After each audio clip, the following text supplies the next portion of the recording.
And you did nothing. Let me ask you this. Do you not take this seriously at all? I do take it serious. Yeah, I'm busy. I'm a very busy person. It's kind of inconvenient for me. This is all inconvenient. She's too busy and it's inconvenient. Really, this isn't all about you. You made the decision to drink. You made the decision to get into that car. You made the decision to drive. You made the decision to have that. This woman walked into court acting like the rules don't apply to her, and it's wild to watch. She's already stacked up more than 15 violations, and now she's standing here telling the judge that the court's conditions are just too inconvenient. That's not just a bad excuse. That's basically waving a flag that says I don't take this seriously. Her original charge with drunk driving, which is already dangerous enough, and now she's treating court orders like optional chores. Judge Simpson is not buying this for a second, and you could see jail time starting to look like the only option left. The way she's carrying herself makes this one of the most entitled performances I've ever seen in court. I mean, do you guys think she even realizes how bad she looks right now? Let's dive in and watch. The bond violation, or sentencing on the violation. Did you get the new report? Yes, I did, Your Honor. Is there anything you want to say before I? Yes. But I'd like to start off. Ms. Wilson is a 22-year-old. She's very apologetic to the court. For the initial violation, she was upfront and honest about the dirty glow, and she admitted when presented to her. There was a delay for the tether, which I believe is what you're referencing on the report. The day of court, she did, that was April 17th, she did go to community corrections, but because she had her child with her, community corrections do not allow kids within the facility. She did not have a babysitter at that time, and she wasn't able to get the tether fitted that day. On the 18th and 19th, likewise, she did not have a babysitter. She also does not have a valid license right now, so she is not able to drive herself to the facility. She relies on others to help her out with rides. So that is why she wasn't able to get the tether fitted until Monday. She was going to try to go on the weekend, but since the community corrections is closed on the weekend, she wasn't able to do that. She is working full-time, works at EHM Senior Solutions in Saline.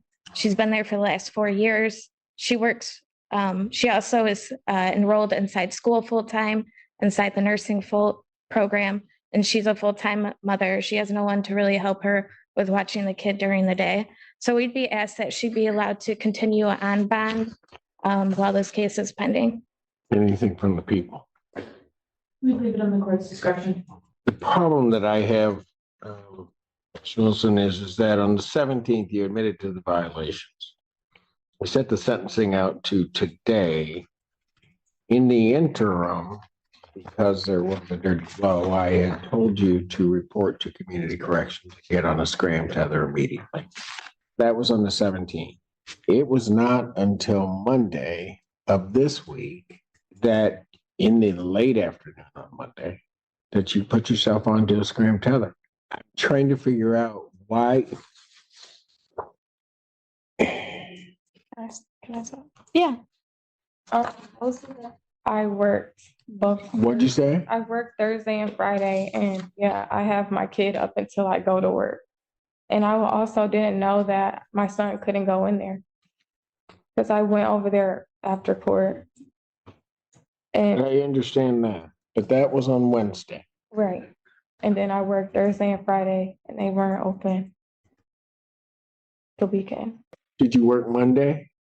No. Then why did it take you till 3:50 on Monday to get there? Drop my kid off to his dad, or he can come get his kid. That's why.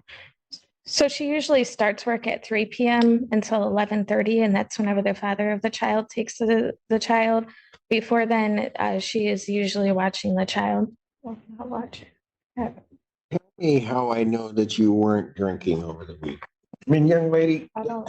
you're here on a drunk driving case. I put you on a sober line, right? The alleged blood alcohol content was 0.085. There was an accident. During the course of this, you're not blowing when you're supposed to, and then I have a dirty blow. I should have sent you to jail that day, and I didn't do it. And I didn't do it giving you an opportunity to maybe show during this week that you could exist with a scram tether, not drink. I'm confused with the last part you said, because I got the tether. Oh, I know. Oh. 5 days late. So I guess the record's clear. Between the time of the 17th to the time you got the tether, you didn't blow into a sober leg either. Yeah, because the device locks. I didn't know if that was because Because you were supposed to probably be on a scram. Right. And she did inform me of that. She did inform me of that yesterday when she tried to test on the sober link on the 18th. It gave her an error that it had to be reset. And you did nothing. Bring my kid in there, I can't. But you did nothing. And then, let me ask you this. Do you not take this seriously at all? I do take it serious. I'm busy. I'm a very busy person. Okay, And that's not an excuse, we all are. but it's kind of inconvenient for me. That doesn't mean that I'm not doing anything. I've been coming to court This is all inconvenient. The moment she told the judge she was too busy to get her tether set the whole tone for this hearing to a judge that signaled straight up disrespect for the order they gave last time. I mean, court is not a suggestion box. And when you openly admit you can't be bothered, you're basically daring the judge to punish you. On a human level, I can understand not wanting a tether. I mean, it's embarrassing. It's restrictive. But pretending you're above it all just makes things worse. Don't just hear excuses all day long. So when one comes across as entitled, it instantly kills any sympathy. And the irony of this whole thing is that tethering is one of the least severe consequences available. But now she's making jail look like the better option for the court. Legally, judges set these conditions as part of the bond. And if you don't comply, they can yank your bond completely. She's hurting herself by showing she doesn't care about the basic first step. And the crazy part is she said it with such confidence, like she really thought the judge would just agree with her. Instead, Judge Simpson is starting to stare back. Like, did she really just say that to me? I mean, it's painful to watch, but fascinating at the same time. It's all inconvenient because you decided allegedly to drink, get into a car, and have an accident. That's all inconvenient. But if true, no one in this room is the cause of that inconvenience except you. I think her youth plays an age inside this. She's only 22. This was her first criminal case. I'm not even 22 yet. My birthday's Friday. So she's 21. This is her first criminal case. I do think that going forward, she's going to take this very seriously. Whenever I talk to her, But Ms. Coons, I appreciate that. But at what point? Because if you look at this report, I have 1, 2, 3, 4, 5, 6, 7, 8, 9, 10, 11, 12, 13, 14, 15, 16, 17, 18, 19, 20, 21. Well, let's say 20 violations of basically, well, actually, it's not quite that many. It's about 15 violations of the program itself in terms of when she was supposed to blow. Then on the next one, she drank. Then even after that, that was on April 5th. By the time we get the report, she reports back to court. I have on April 6th, she didn't test during the time frame. On the 7th, she didn't do any test. On the 8th, she didn't do any test. On the 10th, She did not test between 7 and 10 as scheduled. On the 12th, she didn't test on 2 occasions for her testing that day between 7 and 10 a.m. and 2 to 5 p.m. She didn't test as scheduled. On the 13th, she didn't test between the 7 and 10 a.m. She did do a makeup test an hour and a half later. On the 13th, she didn't test between 10 and 1 a.m. as scheduled. She tested at basically 2 o'clock in the morning on the 14th. She was negative. On the 14th, she then on that day still didn't test between 7 and 10 as she was required to do. And then basically 40 minutes later, after the testing window, she tested. And then later that day on the 2 to 5 test, she didn't test as scheduled. That was on the 14th. That's just this month. And then she appears before me on the 17th. I give her a break by not remanding her and tell her that she has to get a tether. And then I get here, I'm now and set this out to the 24th. And now I get here and she's too busy and it's inconvenient. Really. I can understand the court's frustration. Oh, I'm not frustrated. I'm just, Yeah, I don't get frustrated. yeah. Well, she does have the tether on, so it would negate any further missed test, Your Honor. If she's able to continue on to bend. So I'm just supposed to say, don't follow anything I told you to do. Absolutely. Just go on your merry way. No, absolutely not. But when we spoke, she did state that she'd like to continue this case. She'd like to stay out on bond. She's able and willing to comply with all further court orders. How do I know that? I've been coming to court all year. I haven't missed a court date. Yeah, you're right. You haven't missed a court date. You've missed a lot of tests. You missed going to community corrections. You went there when it was convenient for you. Young lady, that's not how this works. I mean, I didn't have a choice. I can't bring my kid in there. I get the 17th. You needed to find a way to make an arrangement on the 18th and 19th. You didn't do. People forget that probation and bond are basically the court giving you rope to prove you can handle freedom. And the thing is that rope can either pull you forward or hang you if you play games with it. Judges don't care about excuses because excuses never show up in the statute. Compliance does. When you tell a judge you're too busy, what you're really saying is, your rules don't rank in my life. And that is the fastest way to lose trust. Courts operate on trust more than people realize because if they can't trust you to show up, they definitely can't trust you out in the community. That's why probation is set up like a test run for the real world.